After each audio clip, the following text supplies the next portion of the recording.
ನೆಲಮಂಗಲದಲ್ಲಿ rowdy sheeter ನಾಗನ murder ಪ್ರಕರಣ ಪೊಲೀಸರಿಗೆ ಶರಣಾಗಿದ್ದಾರೆ. ಇಬ್ಬರು ಕೊಲೆ ಆರೋಪಿಗಳು ಬೆಳಗಿನ ಜಾವ ಖುದ್ದು ಪೊಲೀಸ್ ಠಾಣೆಗೆ ತೆರಳಿ ಸರೆಂಡರ್ ಆಗಿರುವುದು. ಮಾದನಾಯಕನಹಳ್ಳಿ ಠಾಣೆಯಲ್ಲಿ ಆರೋಪಿಗಳು ಸರೆಂಡರ್ ಆಗಿದ್ದಾರೆ. 3 ದಿನಗಳ ಹಿಂದೆ ನೆಲಮಂಗಲ ಸಮೀಪ ಈ ಕೊಲೆ ನಡೆದಿತ್ತು. ಪ್ರಕರಣದಲ್ಲಿ ಭಾಗಿಯಾಗಿದ್ದ 5ರಲ್ಲಿ ಇಬ್ಬರು ಆರೋಪಿಗಳು ಇದೀಗ ಸರೆಂಡರ್ ಆಗಿದ್ದು, A1 ಚೇತು ಹಾಗೂ ಜೊತೆಗಿದ್ದ ಅಭಿ ಇದೀಗ ಪೊಲೀಸರಿಗೆ ಶರಣಾಗತಿಯಾಗಿದ್ದಾರೆ. ಬೆಳಗಿನ ಜಾವ 4 ಗಂಟೆಗೆ ಪೊಲೀಸ್ ಠಾಣೆಗೆ ತೆರಳಿ ಆರೋಪಿಗಳು ಸರೆಂಡರ್ ಆಗಿದ್ದಾರೆ. ವಶಕ್ಕೆ ಪಡೆದಿದ್ದಾರೆ. ಮಾದನಾಯಕನಹಳ್ಳಿ ಪೊಲೀಸರು ಹೆಚ್ಚಿನ ವಿಚಾರಣೆ ಮಾಡ್ತಿದ್ದಾರೆ. ಕೊಲೆಯಾದ ದಿನದಂದೇ ಪವನ್ ಎಂಬಾತನನ್ನು ವಶಕ್ಕೆ ಪಡೆದಿದ್ದರು ಪೊಲೀಸರು. ತಲೆಮರೆಸಿಕೊಂಡಿರುವ ಉಮೇಶ್, ಕಿರಣ್ಗಾಗಿ ಇದೀಗ ಶೋಧ ಕಾರ್ಯ ನಡೆದಿದೆ.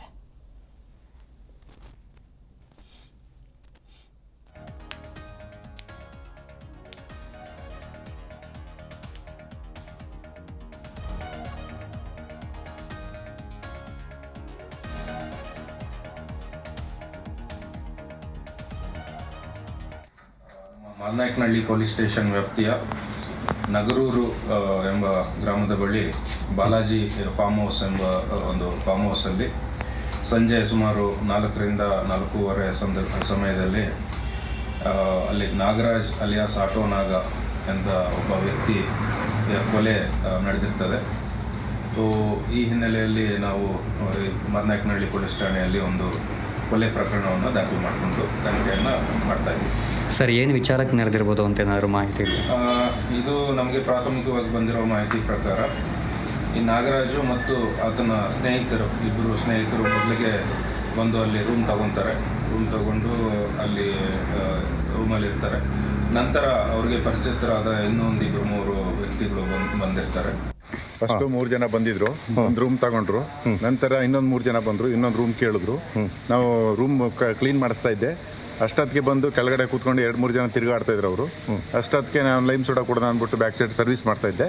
ಆವಾಗ ಬಂದವರು ಅಷ್ಟೊತ್ತಿಗೆ ಕಿರ್ಚಾಡುವಾಗ ಅಷ್ಟೊತ್ತಿಗೆ ನಾವು ರೂಮ್ಗೆ ಹೋದ ತಕ್ಷಣ ಮುಗೀತು, ಕೆಲಸ ಮುಗಿದೋಗಿತ್ತು. ಒಟ್ಟಿಗೆ ಫಸ್ಟ್ 3 ಜನ ಬಂದಿದ್ರು, ನೆಕ್ಸ್ಟ್ 3 ಜನ ಬಂದರು. ಒಟ್ಟಿಗೆ 6 ಜನ ಇದ್ರು. 6 ಜನದಲ್ಲಿ ಒಬ್ಬದು ಮರ್ಡರ್ ಆಗಿದೆ. ಏನು ವಿಚಾರಕ್ಕೆ ಅಂತ ಗೊತ್ತಾಯ್ತು? ಏನು ವಿಚಾರಕ್ಕೆ ಅಂತ ನಮಗೆ ಗೊತ್ತಿಲ್ಲ. ಸಪ್ಲೈಯರ್ ಅಷ್ಟೇ. ಡ್ರಿಂಕ್ಸ್ ತಗೊಂಡಿದ್ರು ಇಲ್ಲಿ. ಏನ್ರಲ್ಲಿ ಮರ್ಡರ್ ಮಾಡಿದ್ರೆ ಹೋಗ್ಬೇಕಾದ್ರೆ ನಾ ಕೈಯಲ್ಲಿ ಹಿಡ್ಕೊಂಡು ಹೋಗ್ತಿದ್ರು ಅಂತ. ಏನು ಹೊರಗಡೆ ಬಂದಾಗ ಚಾಕು ಹಿಡ್ಕೊಂಡಿದ್ರು? ಹೌದು, ನಾವು ರೂಮ್ಗೆ ಹೋದ ತಕ್ಷಣವ ಅವರೆಲ್ಲ ಚಾಕು ಕೈಯಲ್ಲಿ ಇಟ್ಕೊಂಡಿದ್ರು. ನಮಗೆ ನಡುಗೆ ಬಂದ್ಬಿಡ್ತು. ನಾವು ಯಾರನ್ನೂ ಬಿಡ್ಸಕ್ಕೆ ಹೋಗ್ಲಿಲ್ಲ. ಅಷ್ಟೊತ್ತಿಗೆ ಎಲ್ಲ ಮುಗಿದೋಗಿತ್ತು.